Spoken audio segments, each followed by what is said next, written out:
Good afternoon. I am Jordan Budd. I'm interim dean here at UNH School of Law, and it is my pleasure to welcome you to the law school and to the Warren B. Rudman Center for Justice, Leadership, and Public Policy. As many of you know, the mission of the Rudman Center here at the law school is to honor the legacy of Senator Warren Rudman, one of our state's greatest public servants, by training the next generation of leaders in public service. And I do want to take a moment and note that we're particularly honored today to have with us Warren Rudman's wife, Margaret Rudman. If Margaret, you could stand.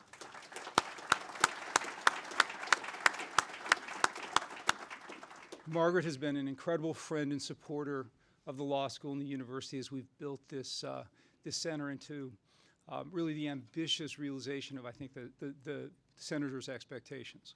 And its mission is, as I mentioned, is really the training of the next generation of leaders in public service. And so given that objective, it's particularly fitting that we welcome today another one of our nation's greatest public servants, General Stanley McChrystal.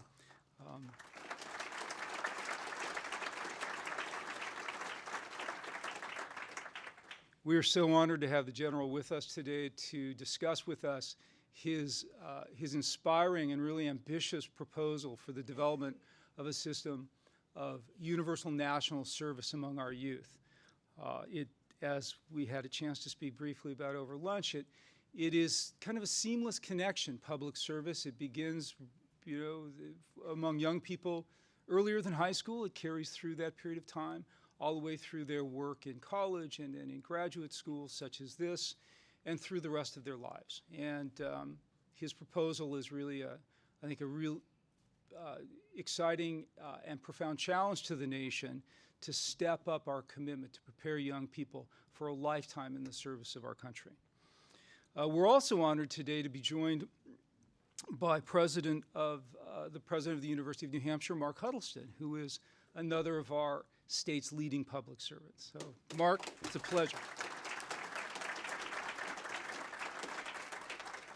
Well, thank you, Jordan. Let me just briefly add my welcome. As Jordan said, we are going to be talking, thanks to General McChrystal's presence here, about national service and citizenship, and I cannot think of a better venue for that, not only because of the mission of the Rudman Center, that is what it is all about, but that is really what the University of New Hampshire is about. We're about service to our state and to our region, and I can't wait to hear the General speak.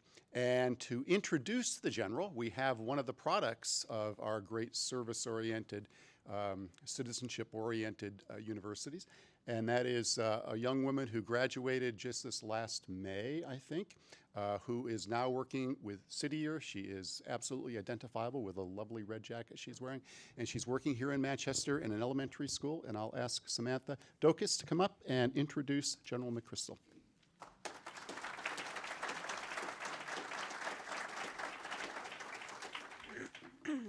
Thank you very much, President Huddleston.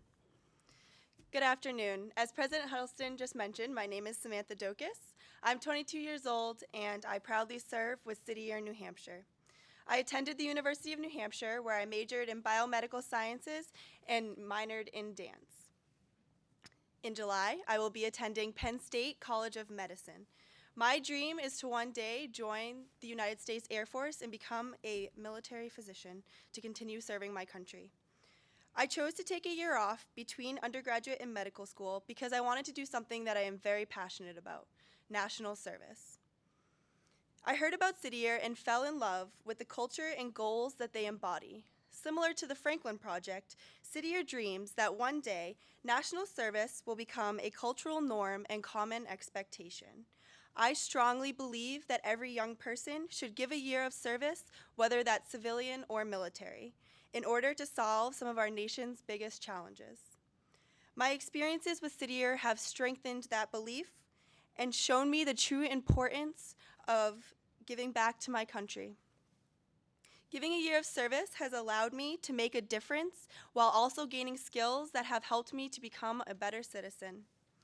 This year, I am serving at Bakersville Elementary School in Manchester, and I could not feel any more privileged. At City Year, we serve to provide students with equal opportunities to allow them to grow and succeed. Every day, I strive to show students that with hard work and perseverance, they can reach their goals. At the beginning of this school year, my teacher approached me and asked me to work with a student who was struggling with math anxiety. When I began working with this student, he would complain, and our time together would almost always end in tears. This quickly motivated me to come up with some cool math games that would get him excited about learning. He soon became excited about learning math, and his tears were soon replaced with smiles. Instead of complaining, he now commonly asks, "Miss Samantha, do I get to work with you today?" His confidence has improved, and I could not be any more proud. My hope is that he will soon become confident in himself to realize he doesn't need my help any longer. It is now my great, great honor to welcome to the stage retired U.S. Army General Stan McChrystal.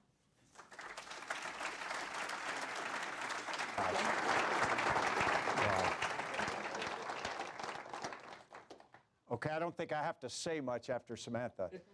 She literally embodies what we're talking about. So if you can keep that mental image of Samantha and what she's doing in your mind, multiply that times many, many thousands, and think what our nation will be like when we are a nation of Samanthas, then we're going to be in complete agreement. What I say today shouldn't be that comfortable for any of us to hear, because if we already had it right, we wouldn't even have to say what we're saying here. But you're in a unique position. I'm in New Hampshire because there's an ability to leverage power that you have that other people in the nation don't have right now. Over the next 18 months, you're going to get a constant array of people coming through asking you for something. They're going to ask you for money. They're going to ask you for political support. They're going to ask for your vote. I don't want any of those. What I want you to do is to demand of those people that they address the issue of national service. I want you to demand of them that they give a direct answer to a very specific question, that if they're elected, if they're put in power, will they make it possible for every young American to serve? Because right now it isn't possible. There are just things that make it too hard. So that's my ask up front. Citizenship. This is why I believe so strongly in it. And you stop and you say, what is citizenship? Well, stop. What is a country? What are you a citizen of? And we're going to talk country in this case, but we're citizens of communities and states and whatnot. But think about a country. A country is not something that God touched the ground and said, you are country X, the United States of America. A country is simply a bunch of people who came together and decided to be a country. They made an agreement that they would do certain things so that this could be a society. It meant that they would do things for the country and they got certain things in return for that. It's a covenant. A citizenship is nothing more than you have made an agreement. You have made a promise to other people of what you'll do. Yet sometimes when we think about citizenship, we think about something we're going to get. If we think about the Declaration of Independence signed in 1776, we think, okay, we're independent. We've declared certain rights. We've got inalienable rights. Great Britain didn't do for us what we expected, and so as a consequence, the 13 colonies say, we are going to be independent.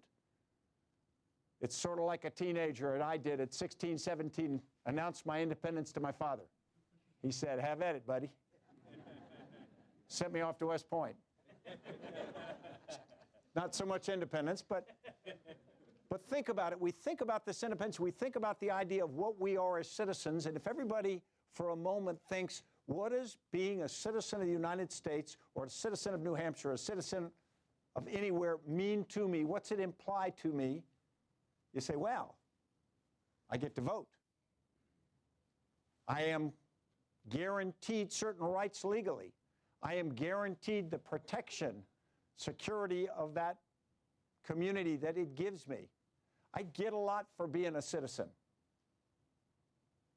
But read the last line that they wrote. we mutually pledged to each other our lives, our fortunes, and our sacred honor. Doesn't say anything about what's in it for me. It says, this is what we pledge to each other. This is what we are going to do so we can have something that we consider as sacred as this community and this country. And we've committed to ourselves to do that. Suddenly the idea of rights really is rights and responsibilities. And that's really what I believe is so important now. Because I think all of us think that maybe citizenship in the United States doesn't mean everything it once meant. Maybe citizenship in a community doesn't necessarily mean it. Benjamin Franklin, for whom this project is named, was famous for this. He started volunteer fire departments, volunteer police forces, all of these things because people gave to the community because they had to.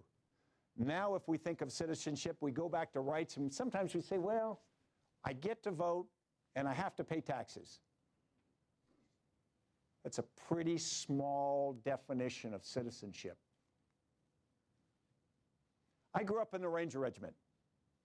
I entered the Army, and then at a fairly young age, I got the opportunity to join this amazing group of people, about 2,000 Rangers. And these are all people who decided after they joined the Army, volunteered for the Army, they then volunteered to be a Ranger. And if you look at the haircuts we wore, you really had to want it. We called them birth control haircuts because you're never going to pick up a girl with a haircut like that. I was lucky enough to stay in that much of my career, and this is my last day in the Ranger Regiment. And I had been lucky enough to get up to be the commander of the regiment. I'm standing in front of this regiment, and we did what we did every other day in the regiment. At the end of physical training, we said the Ranger Creed. Now, the Ranger Creed's a 6-stanza statement of the values of the Ranger Regiment. And every Ranger memorizes it when you join, and every day after physical training, you all say it. And it's not a poem, and it's not a mindless mantra that you chant. It's a promise. It's a promise to every other Ranger what you're going to do. And if you think about it, you're promising 2,000 other people, many of whom you've never met, that you're going to do some pretty big things, like the phrase, I'll never leave a fallen comrade to fall into the hands of the enemy. And they never once have violated it. And what that means is if your comrade's in the bullet-swept street, you're not going to do a calculation whether you're going, and you're going to get him. And so every Ranger's making a promise every day to 2,000 other Rangers, and you go, wow, that's bigger than a marriage vow. But then you stand up and you look around, you got 2,000 other people making a promise to you every single day. And one of the phrases that I like most in this captures it. I'll shoulder more than my share of the task, whatever it may be.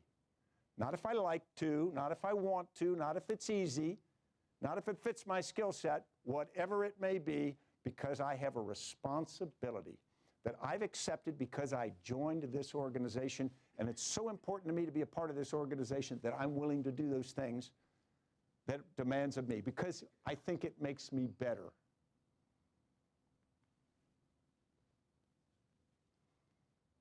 So why do we need to address this now? Why am I traveling around the country? Why am I pulling people that I admire to work on this? Because I do think we have a problem. I think as citizenship shrinks in people's minds, and that sense of the promise to others gets smaller, I think things in our society aren't exactly the way we want them.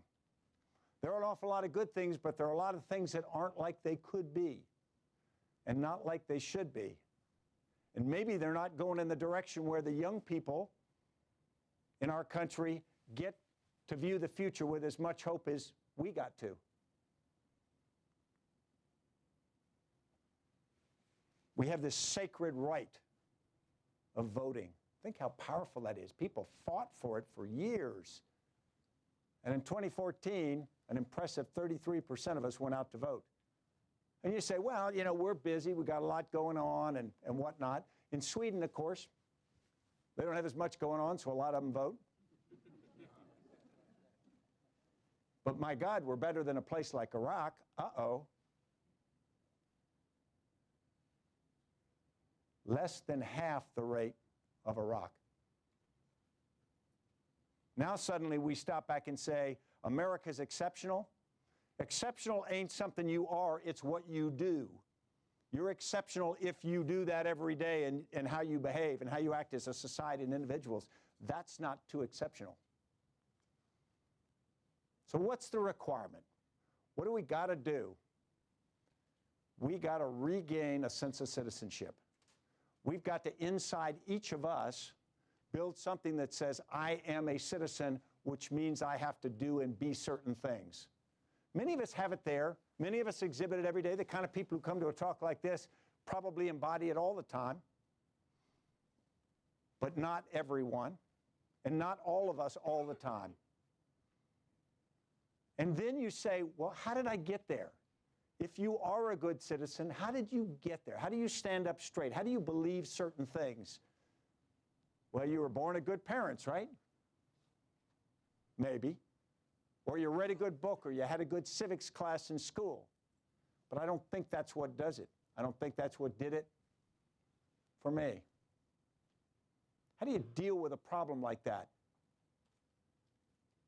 In 2004 in Iraq, we started to have this insidious problem that crept up. It was called improvised explosive devices, IEDs. And when they started, they were 2 or 3 artillery rounds that were taken out of Saddam Hussein's mini ammunition bunkers that weren't secured. And they were taken and they were wired together and buried somewhere. And then they were connected by a wire by somebody who would stand on the side of the road, wait for Americans or Iraqi military to come by, clack it off, and cause devastating damage. Later, they started using garage door openers. Then they went to cell phones. And it was horrific because as you patrol around the country, you're moving very carefully, you're in body armor, but you are constantly tense because it comes at any time. And as you're moving in the organization, suddenly there's an explosion. When an explosion goes, because flash goes faster than sound, the first thing you do is you see a flash, like a flash bulb. Then you hear the thunder sound, and then slower than that, the shock wave hits. And if you're not in the direct blast, it hits you, and of course you go down immediately. You're swept by this noise. All of your senses shut down. You get sandpaper like blasted by sand and grit and small stones. And for a moment, you're almost in the fetal position as it just goes over you. And then your senses start to come back, and things rain down from the sky, and you realize they're pieces of wood and metal and glass, and they start to rain because they went high up and it takes longer for them to get down. And they start to beat on top of you. First thing that comes back is your hearing. And you can suddenly hear, and you can hear the crackle of the radio, and somebody is starting to call for help. We need medical evacuation. We need more security. Then you'll hear other people starting to yell, okay, we need to build security. And then you'll hear the cries of the people who were wounded but not killed, often grievously wounded. And as this organization gets back up on its feet and it starts to deal with it, you form security. People immediately go to their comrades to see what injuries have been done. Medical evacuations called in, sometimes by vehicle, more often by a helicopter. You hear the whoop whoop of the blades. Pretty soon it comes in. And as you're watching, an individual is picked up, loaded on a helicopter. His or her comrades lose a little bit of themselves as they go onto the helicopter, as they watch their comrade leave.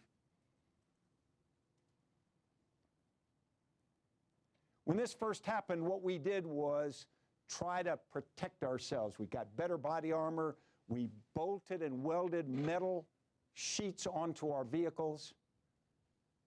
We tried to do technical fixes to stop improvised explosive devices. We used jammers that would project this jamming so that when you went in an area, a person's garage door opener cell phone couldn't project to the bomb. So you're preventing the bomb from going off. We tried a technological fix to the problem. And of course, all we were doing was trying to stop the symptom of this terrible tactic. And of course, we did all the things afterward to try to provide medical care to our fallen. But you can do that forever because you're not fixing the problem. We realized you had to get left of the boom in time.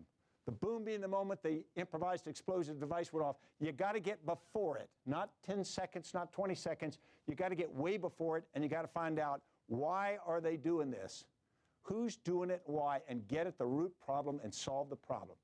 We realized we had to get into the communities and convince people, don't do this. Convince them it's not in their interest to do it, and get left of the issue. We called it left of the boom. And I think it's true of almost every problem we face. If you don't get left of the boom, you just deal with the collateral effects of what happens. So how do we get left of the boom now? If our problem is a deterioration of citizenship, how do you do that? How do you get left of the boom? I don't think you start with 60-year-old people like me and say, you know, you need to be a better citizen. I think you go left and say, what makes a better citizen? And I would argue we got some of the best future citizens I've met sitting right here. And they're not going to be great citizens because someone told them to be a great citizen. They're not going to be a great citizen because they read something. They're going to be a great citizen because of experience. And sometimes that experience is not easy. I went to West Point. I didn't learn a lot of what they taught me, but I still fold my underwear. I thought you'd want to know that. Because you do learn certain things through behavior, and then you start to realize this really does make a difference. This is the right thing to do. And you start to think of yourself differently. And so the way we want to get at citizenship now is we don't have a big defining event. We don't have the Depression. We don't have the Civilian Conservation Corps. We don't have big opportunities to pull people from towns and villages around America, put them together and give them this kind of experience. We don't have 16 million Americans in uniform like we did in the Second World War, which pulls people to a common cause, backed up by many other millions of Americans who are sacrificing and working in plants and whatnot. We don't have that kind of unifying event forced upon us.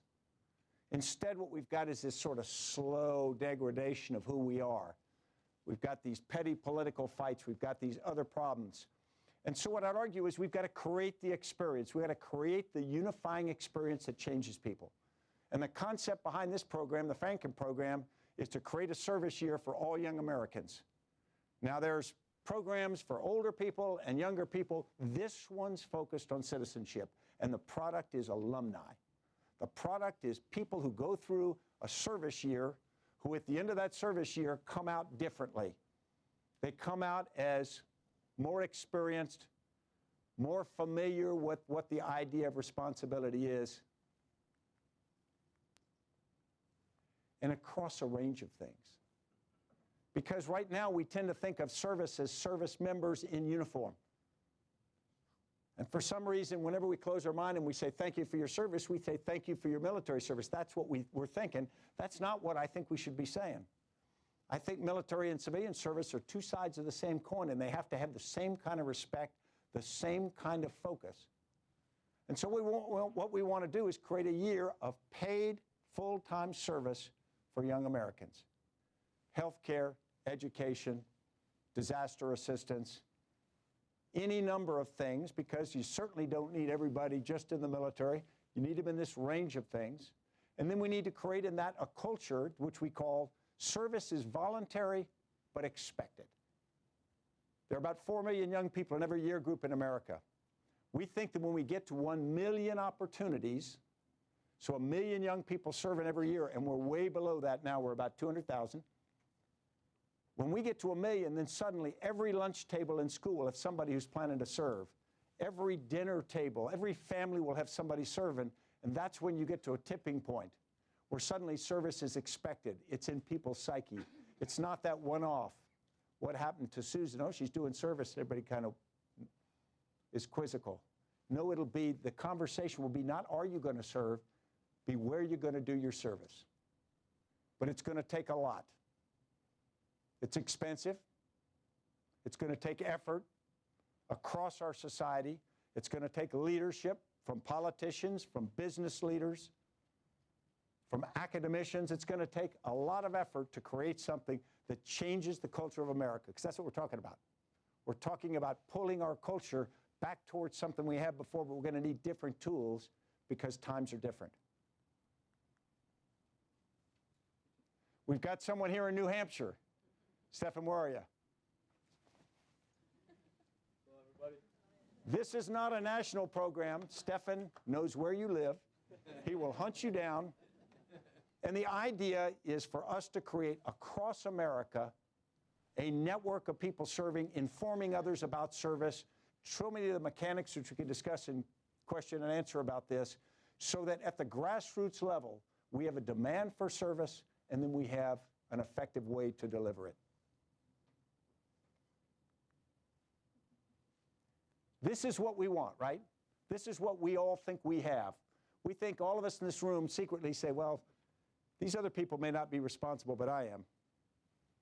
What we really want from a society is a sense of responsibility. But I think we owe it to a generation to give them an opportunity to show it, an opportunity to build it, because it just doesn't come automatically. It's really not what our country's going to ask of us, it's what are we going to ask of us? What are we going to demand of ourselves? What are we going to demand of our system? Because our opposition to this is do nothing. Thanks for your time, and I'd be happy to entertain any questions that you have.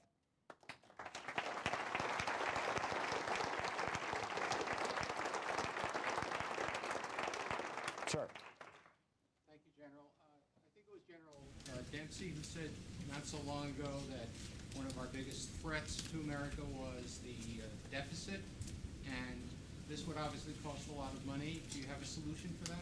Yeah, I think General Dempsey, did say that. I think the deficit's a problem, but what I would tell you is studies show that service like this actually pays back at about a 3 or 4 to 1 rate. We incarcerate more young men than any nation in the world. We have a host of other problems of unemployment and underemployment. 30% of our young people don't graduate from high school. So what I would argue is this is the kind of investment. It would not be cheap. I don't envision this would be, we don't envision this be a fully just federally funded. But I think that even if we spend the money to do this right, I think it's a very small amount of the expenditure considering the payoff we'd get. Because think about the value of having better citizens. What if the number I showed up of number of people who voted was 66 instead of 33%? I don't think you could put a value on that. And so that's what I would challenge that. Thank you, sir. Ma'am. You talked about creating a service year transcript. How far are you along in that? What does it look like? Would it be the same uniformly? A service year transcript. Transcript. Yeah, when you are in the service, you get what's called a DD-214, and it's a record of your military service. And when you go to get a civilian job or go to education, often you take your DD-214 and you have a record of what you've done.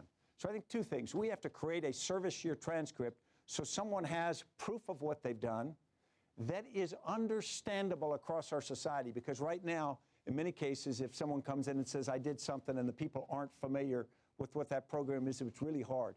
So I think we've got to make it clear, you know, an accepted document, but also communicate with clarity what it is we're talking about. What experience is that person bringing? So you're still working on Yes, ma'am. Absolutely. But we absolutely think we have to have that. What else? Sir. This was tried under President Truman. Have you studied what happened with his successes and his failures in the national service? We've studied many of them. Which, are you going to bring up any particular part of it, sir? Just the inertia of the system. Yeah. Inertia is the biggest problem we got. I think our biggest challenge in America is it's too dark, it's too high, it's too scary, it's too hard. And so creating a situation like a program like this is going to be difficult. But you know, we're starting with proven programs. We're starting with AmeriCorps, City Year, Teach for America, Peace Corps. They're all part of this constellation of current activities. AmeriCorps in the Serve America Act was authorized for 250,000 positions. It is funded to only 80,000, only 40 of which are full-time. So there's, in 2012, 580,000 young people applied for those 80,000 positions. So the demand far outstrips current supply, and existing organizations exist to execute much more supply. So what we need to do is fund part of what we've got, grow those, and then there will be new programs that have to be created. We're not talking about a single big Department of National Service in the government. But don't misunderstand me. This is not an easy thing to do, but I think it's so fundamental it has to be done. Ma'am. Your documents talk about Serve America Act. Can you expand on that? Is that a bill that is still in Congress? It's a law? It's a law. It's funding some of cities? The Serve America Act was passed, and it was passed with bipartisan support and then increased, but it hasn't been funded except to about 80,000 slots as opposed to the original intent and commitment to 250,000. So we're less than 1/3 of the funding for that was already envisioned and put into the law. If I can follow on that. Yes, ma'am. Is there additional effort to restructure that and fund it in Congress now, or is that just on hold right now? There are efforts, but there's not a single effort. Every year there are efforts to push back in funding, which runs up against obvious other requirements and priorities. But yeah, I think it's one of those first things we need to do. Sir. General, you come from a life of service, and so perhaps you take this for granted, but in promoting your program, how do you explain to others the satisfactions that come from helping other people? Yeah, I think most people start a service experience without service as the primary reason. I entered the military at 17 because it was going to be an adventure, and it was an adventure. The reality is that sense of satisfaction comes when you do things that matter, not just for customers that you're working for, students in a class or people like that, but with the people that you work with. It's an intangible, and I think that intangible becomes personal satisfaction, payback, but it also becomes this sense of you're a different person. I think the young people here, please. I think that as far as, personal satisfaction goes, you mentioned that we often don't go into service for satisfaction. I went into service because I come from a really working class background. I got my master's degree and I had no opportunities to go into employment. My parents don't know people. My dad's a shop foreman, my mom's a waitress, and service gave me this great opportunity to get job skills, get career advice, meet new people, experience new things that I wouldn't have been able to do without service. And after I started my service, I'm in my second year now, I got all of this satisfaction that I wasn't expecting from, my first year working in the Manchester Homeless Services Center to my second year. I'm a Vista leader now, over 24 other people, and it wasn't something I was looking for in the beginning, but it means so much more now. Yeah. Sir. How do you see civilian service developing leadership skills? I think it will vary based upon the experience, but typically people will work in groups, whether it's Shitty or AmeriCorps, they're working groups that have the opportunity. Not every position will have the same kind of leadership skills, and people who do it between high school and university or a job may not get the same opportunities or the same level that someone coming after university because it's 18 to 28. But I think at every time you interact as part of a team, you develop it. Now, I think as these programs go, if you look at established programs like Teach for America or others, they have very focused efforts to build service experience or leadership experiences in teaching. But all of those are going to vary a little bit, so it won't be one cookie cutter. Sir. General, thank you for supporting the service year idea. I strongly approve of that, and in fact, I'd like to see the draft reinstituted.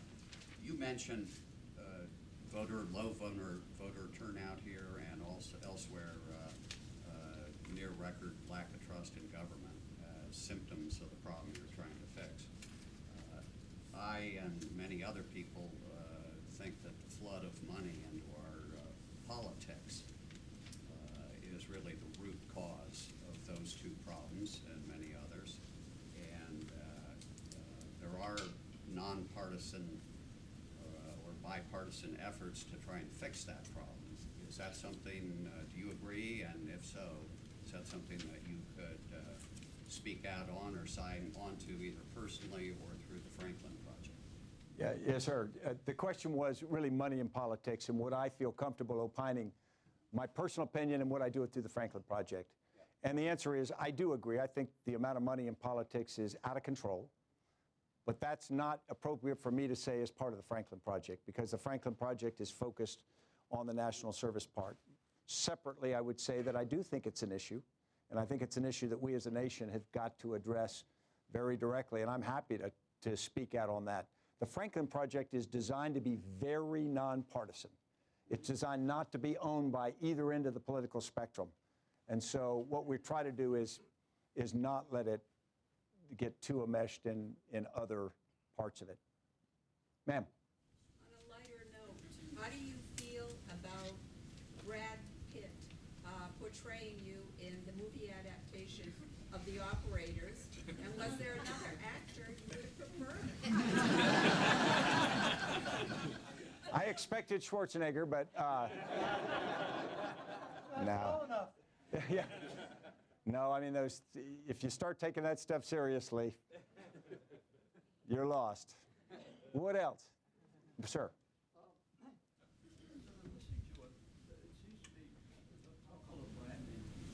Yeah. I used to run a single crew. We had about 750 people in the dances and stuff. And if I asked a volunteer, which is what you're asking, to do something, and I say, look, we're going to have a dance. Could you help? That's a tough one. Okay. If I say, could you handle the coats, or could you handle the taking the money, being very specific. Now, what I heard that was interesting was she was interested in service, but what she got out of it was satisfaction. In other words, I don't think you're selling service. In her case, you're selling satisfaction. And also, there's a lack of specificity to the request that you're making of your volunteers. Do you get the gist of what I'm trying to say here, in terms of being more specific, Yeah. more people to do? Right. The question is about branding, and the point the gentleman's making that there's a lack of specificity in the branding of what we're doing, what the product is, and then what we're asking people, service members, to potentially do. And I think that's true. One of the problems with branding, we'll start, and we understand there's a big problem, and I touched on it earlier. If I said, there's a service member in the back row, you're going to look for a Marine or a soldier or an airman because that term means something to you. If to most Americans you said, there's the Vista person back there, most Americans don't know what that is. And if they have heard the term, they don't know what that does. And so as a consequence, when someone says, I just got out of 2 years in the service, and you go, you know, what unit were you in? Well, I was in AmeriCorps. People go, excuse me? So we have a branding problem there, quite honestly. But you know, when you go in the military, you say, I'm going to be a soldier. You can do everything from be a pharmacologist to be a veterinarian. I mean, there's this wide span of things, and yet they are understood to be military or Army, military service member and whatnot. I think that one of the things we're going to be able to do with this is shed more light on it. One of the problems is people don't know about the opportunities. I never even heard of AmeriCorps till I was out of the service. I didn't know any of the specific parts of it. So Cisco has been very helpful in donating help to create a digital exchange, which is a digital backbone, which is going to provide all of the positions that are available from different organizations, and then people will be able to go in and get detailed information, see what the qualifications, requirements are, and start to marry potential demand with potential supply, and then also link together funding for that, some of which will be provided by government funding, some of which are going to have to be corporate or individual philanthropy to do that. Because I agree with you, we have this amorphous set of things that don't have the clear definition to help sell it. Sir. Thank you for doing this and for being on the exchange this morning, which will be repeated tonight for people who missed it on thank you. NPR. But I wondered if you and the Franklin Project have in mind other models from other countries, such as the one that occurs to me is Cuba, which virtually eliminated illiteracy before we even established the Peace Corps by such a program. Do you have other models like that? We've looked at some others. I think if we went to the Hill and said we're going to model Cuba, we'd get a certain, resistance. But there are a lot of countries that do some version of this. None of the ones we've looked at fit comfortably. completely, but if you go to Israel, where everyone serves in the military, they will argue about everything except service. And that's just sort of a given. Yeah, we do that. And that's where we're trying to get in America. We're trying to get to the point where we will argue about other stuff, but once you go down to where did you serve, that becomes a common denominator between two young Americans or two older Americans as they talk back later. Ma'am. It does seem we kind of missed an opportunity to insert this at the point where the draft was eliminated. And I heard the exchange this morning too, and you said there just wouldn't be an appetite for reinstating the draft even with a service component. But is the vision would be that it gets accepted enough that then you can go back and make it compulsory? Or I mean, what's the strategy? Do you have parallel lines where you're trying to work on getting compulsory service also? Yeah, right now our stated and real goal is to get voluntary but expected. I mean, I'll be honest with you, I personally am a big mandatory person, but that's not the position of the Franklin Project. So I don't want to say I'm doing a bait and switch, because we're not. We're trying to change the cultural expectation here. But you know, yeah, we have missed some opportunities. If you go back to that period, I would argue right after 9/11. Had we gotten serious about this after 9/11, I think there would have been a lot of resonance for it. But you know, the next best time to do it is now. There's not a next best time after that. And so I just think we got to take it on. Sir. Yes. Have you gotten universities across the country to get on board with undergraduate students to promote service right after they graduate? That is an open time right in there.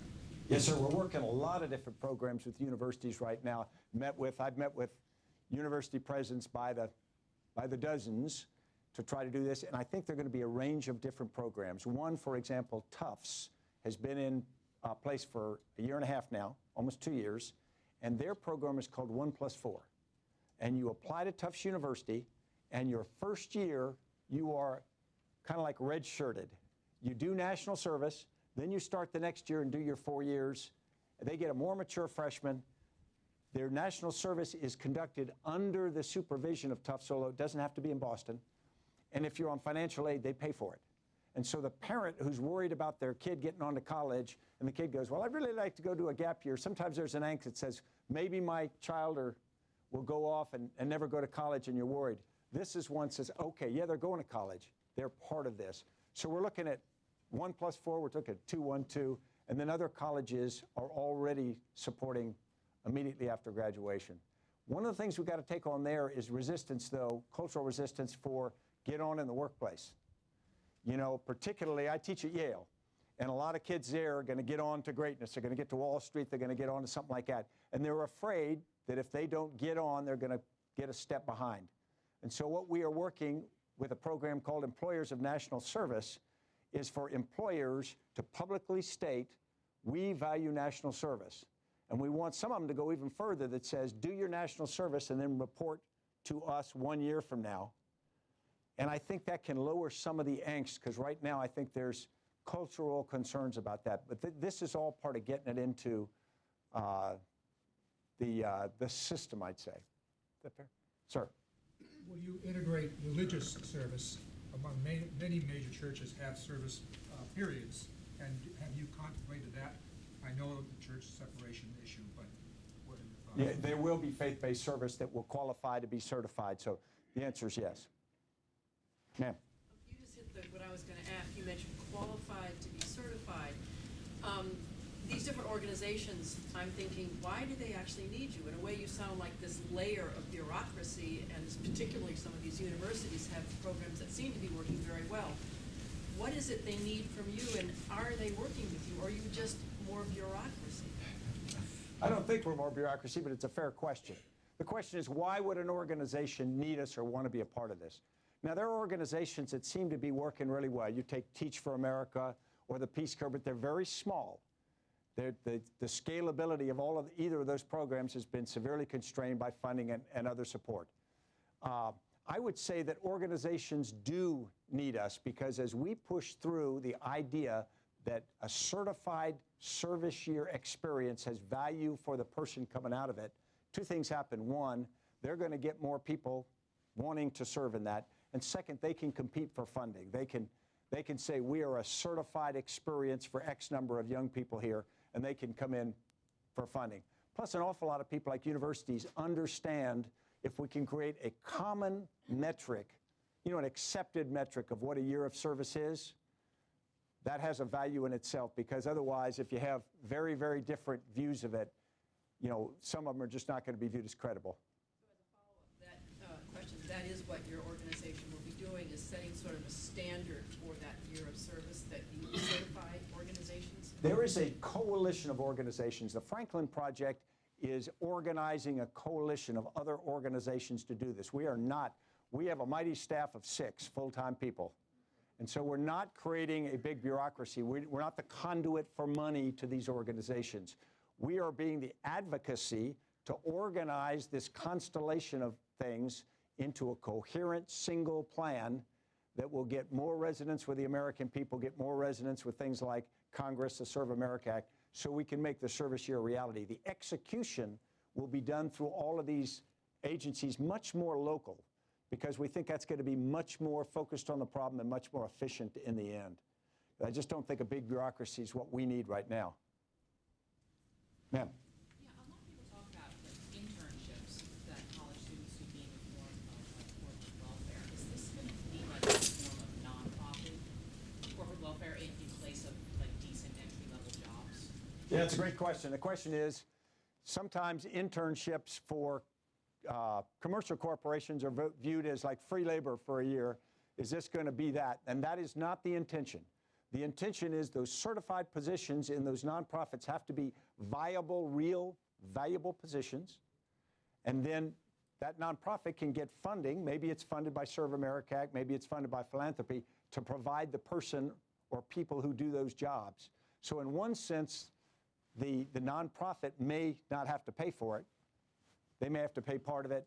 It may be paid for by outside philanthropy. So to a degree, we're helping them get labor, but it's got to be certified positions of value that give that person the kind of experience that we're talking about, that has the value. Because remember, the real goal of this is alumni.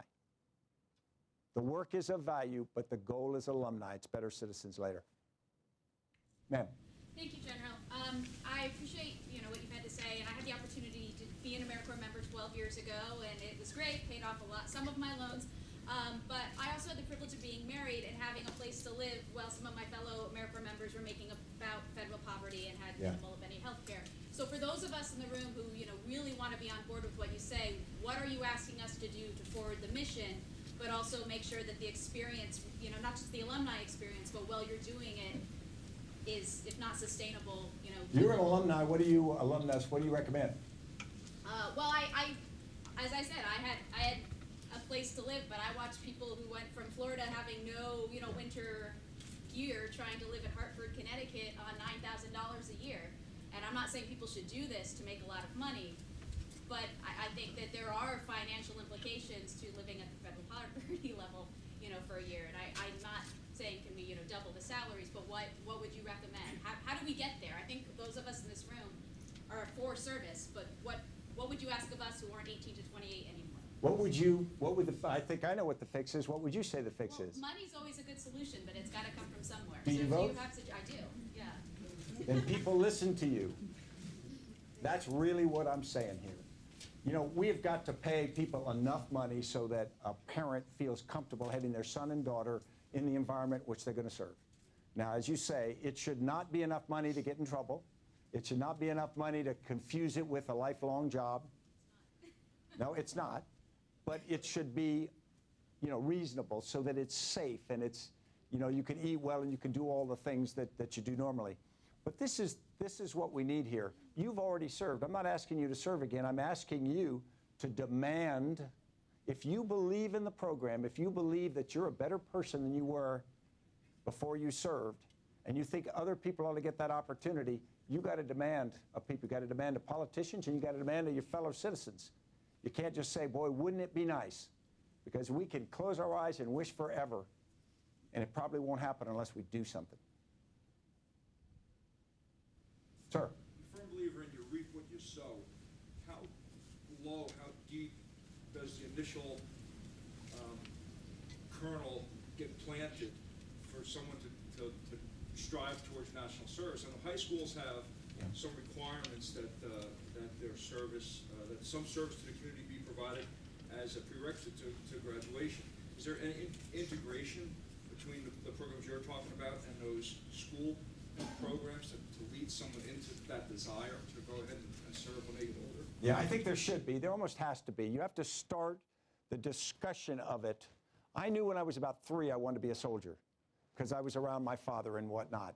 But the reality is, if we don't put these kinds of things in front of people and talk about them, if guidance counselors don't talk about them, if we don't get in junior highs, if people who are alumni don't come back and say, this is what I did, if they don't see people in classrooms, then it's hard to suddenly at 17 or 18 years old to say, hey, everybody, here's something brand new. We've got to socialize it with people. We're trying to work with media to get it into movies so that heroes in TV shows and movies will either be doing or have done service. Because right now you never see it. Everybody's an ex-SEAL. Nobody's... How many ex-VISTA volunteers or VISTA service members have you ever seen in a TV show? So, I mean, it's those kinds of things. And then there have got to be a series of advantages for someone. This is not altruism. Gabriel said it was beautifully in a session we had earlier. Say it again, Gabriel, because you say it better than I do. Stand up and say it. I just said that you can only appeal to people's altruism so much. I'm serving with the Student Conservation Association in AmeriCorps, and I have a great quality of life, and I'm gaining really important skills for my future, and I'm getting a lot out of the experience. I'm happy to be serving and educating on the environment and getting young people outside, but that is really only a small part of what I'm serving. I have no doubt that this will provide me with skills and experiences to build my future on. We think there has to be a business case for this that goes to the individual level. And it means that if I decide to serve, I have to believe that when I finish serving, there's going to be an education stipend, which there is, but there's also going to be me in a better position. It's going to be easier for me to get accepted to a university. It's going to be easier for me to get a job. It's going to be looked at positively. It gets to the DD-214 equivalent. You've got to convince people who do this that they are advantaged from the experience, not just altruism. It's not just a year of sacrifice. Sir. Yeah, General, earlier I think you had talked about one possible component would be kind of a military component, or is there, how do you reconcile, how can you do that, a year of service that might somehow interface with a military role? Is there any way to do that? No, I may have. What I meant was the military is one way to serve. So if someone gets to age 17, 18, and they want to serve, then the military is an option, government service is an option, any of these is an option. I really believe, and I've talked to other people, we ought to have single recruiting stations. Right now we have separate recruiting stations for Army, Navy, Air Force, Marines, Peace Corps, Teach for America. Really, there ought to be one place you go physically, that all these options, and if you don't qualify for one, all the rest of them are there. And it really could be largely online. One spot, and you start to put in what your situation is, and suddenly it tells you what your options are. And a lot of things you wouldn't think about. You know, you go in there and somebody says, well, I've always wanted to be X, and then I found out I can't do that. All those other options are there, and I don't think we have anything like that now. And it would not only be much more effective, I think it would be much cheaper. Be more efficient at the end of the day. Sir. Generally, you've talked about incenting young people to a year of service. But I'm curious how you would address the question of incenting parents to encourage students or young people to pursue that path. The question is how you'd incent parents. I think what I would say is first you got to reassure them that the child is going to continue to what they hope, whether it's university or a certain kind of job, that sort of thing. So it's not a detour, a negative detour. Second, I think what you do is you convince them that their son or daughter is going to come out better. Now, we don't have a generation, we actually have 2 generations without much service. We stopped the draft early 1970s, and we got about 2 generations that weren't asked to serve. There were people who did, Peace Corps and whatnot, but pretty small numbers. So we don't have a lot of parents with that experience. So we are going to have to educate, really my generation and the one right below me, what this means, because there's a hesitation to tell somebody to do something you didn't do. But it wasn't their fault. We didn't ask. And we didn't make it possible in many cases. Sir.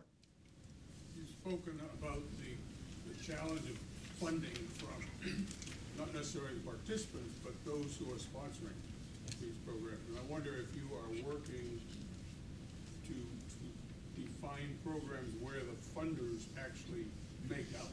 It's all, so much of it is, how do I make out? If I fund, what are my gains? And not just out of a broad band, but how do you sell it? It's almost like a profit fund. Yeah. I don't have a great answer to your question. I guess I'd go back to employers of national service. If an employer funds a certain number of people doing a year of national service, I think they're going to get a better employee. So I think it'd be pretty easy to make a business case for a company that they invest this year $20-some thousand to give a person a year, they're going to come back a better person. But there's going to have to be proof in the pudding over that. More broadly, it's going to have to be belief in the system, I think. Jay, any? Tax incentives. You could put tax incentives, yes, sir. I think politicians would respond to something that's going to make me get reelected or something of that nature, and that's a hell of a challenge. And you don't want to do it politically, but you want to make it so obvious they can't avoid it. Yeah. Well, this is the place to get people to do it. This might be the last question. We're Yes, sir. up against our 2 o'clock Right. deadline. Oh, sorry. General, I am an alumni of Teach for America, and I stay in touch with a lot of my friends through Facebook and all across the country. We still visit and see each other a lot. And I know a lot of my colleagues when I was a Corps member, we were definitely involved in public service, and we still are engaged in public service. I hear there's concerns about, are my kids going to be okay? Is this really going to pay off? What kinds of studies are you doing to go back and track that? Like, I know TFA sends me an email every year asking me what I'm up to, but I didn't know if there was some way that the Franklin Institute was trying to look at that on a broader level, so you can make that sales pitch, so you can say that, yeah, we are, like, I will never regret my 2 years teaching in Hartford. I loved it, and I think it made me a better person. But how do we communicate that to the nervous parents that why should we let our kids go into communities that really need our help? Yeah, we got to do a lot. The question is, how do we communicate to parents the experiences that people have had that also show the value that they got out of it? Is that fair? I think you're exactly right. That's a challenge we have, and we don't have that licked yet. We have got to get the word out, the kinds of experiences we have here, the kinds of experience that you have, the difference you make in what you do for the rest of your life. Because statistically, the studies I've seen in Teach for America, you join Teach for America to burnish your resume and then to go on to something, but in reality, a huge percentage stay in things that are essentially service. And so, I mean, Teach for America, I'm going to be a public defender here in New Hampshire next year, and that spurred me to want to do that. So. Exactly, and it's that kind of thing that's too anecdotal now, but I think it's very powerful. Thank you very much, I appreciate it.